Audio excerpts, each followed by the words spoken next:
गरम चिकेन पकोड़ा देखिले पाटिरू लाल बाहरी आसिब।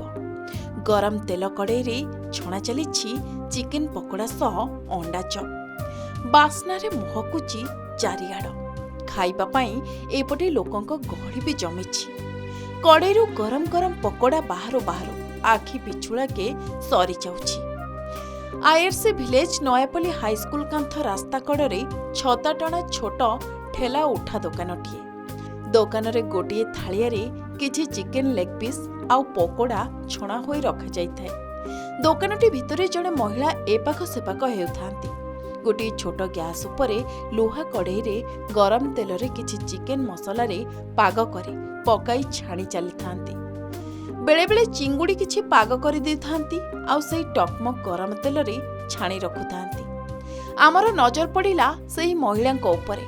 सुंदर सुस्वादु खाद्य परसी देउथांती समस्तंकु। प्रकृत में महिला काहेकि आज रास्ताकड़ ठेला दोकान रे लेग पीस चिकेन पकोड़ा बिकुछंती जानिया पई आलोचना करिथिलु। आउ जानिबाकु पाइथिलु महिला जनक नाम सरोजिनी। दीर्घ वर्ष हैला भुवनेश्वर फुटपाथ रे बसी एभली बिक्री करिछंती चिकेन पकोड़ा।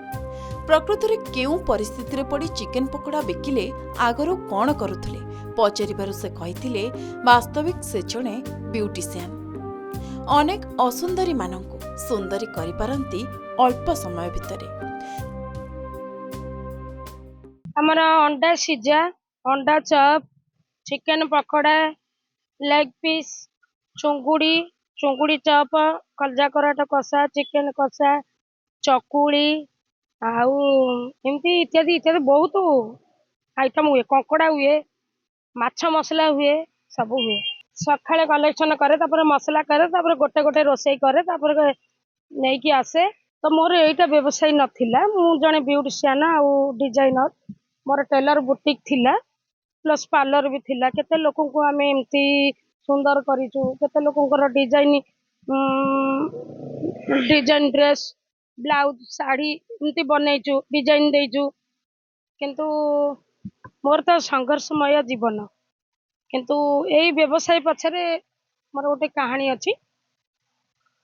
किंतु संघर्षमय जीवन संघर्ष करुची। देखिए माने रास्ता कड़ कौन बेपार व्यवहार बिजनेस छोट बड़ नुह। तो मु समस्त को गोटे बिजनेस करी रोड करे हो कि जोठी फुटपाथ रो जोठी हो। किंतु किछि नारी अछंती माने बंची न पारले चली न पारले अलगा रास्ता बदलै दउचंती। माने सुइसाइड करिया पई रास्ता बाछि नउचंती। एमती कि स्वामी संसार छाड़ी पळै जिबा को इच्छा करूचंती। किंतु तांको पई मु भाबुची मु उदाहरण। जणे प्रतिभा संपन्न महिला परिस्थिति बाध्य कला आज बसी एभली रास्ता कड़े चिकेन पकोड़ा बिकुछंती। दिने जहाँक हातर जादुरे युवती कहतु कि महिला निजर सौंदर्य बढ़ाउथिले आज सेही महिला रास्ता कड़े चिकेन पकोड़ा व्यवसाय करुछंती। कारण मोबाइल जुगरे समस्ते मोबाइल देखि निजे निजे मेकअप नेले तेणु आउ केही आसिलेनी दुकान को। जहा फलरे एमिति परिस्थिति रे पड़ी शेषरे बाध्य होई एभली व्यवसाय कले। सबठु बड़ कथा हेउछि आज एही व्यवसाय लाभ टंकारु किछि भाग गरीब दिनहीन दुखी रंकी को दियंती आउ किछि बापा मां को सेवारे आउ किछि निज खर्चरे। एते सुस्वादु खाद्य करंती लोक थरे खाइले आउ थरे आसीबाकू चाहिबो आउ एइथिरे बंचिबाकू से पसंद करंती।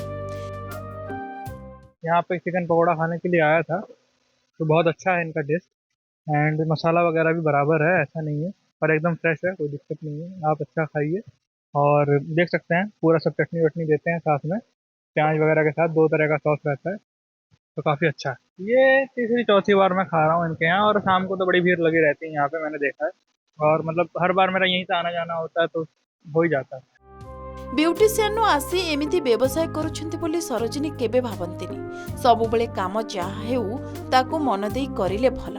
आउ सबठार बड़ कथा हैला जीवन रे जो माने हारि जाई भूल पदक्षेप नियंती सेमाने जीवन रे हार मानिबा उचित नुहे। संघर्ष करी बंचिबा जीवन बोली कहंती।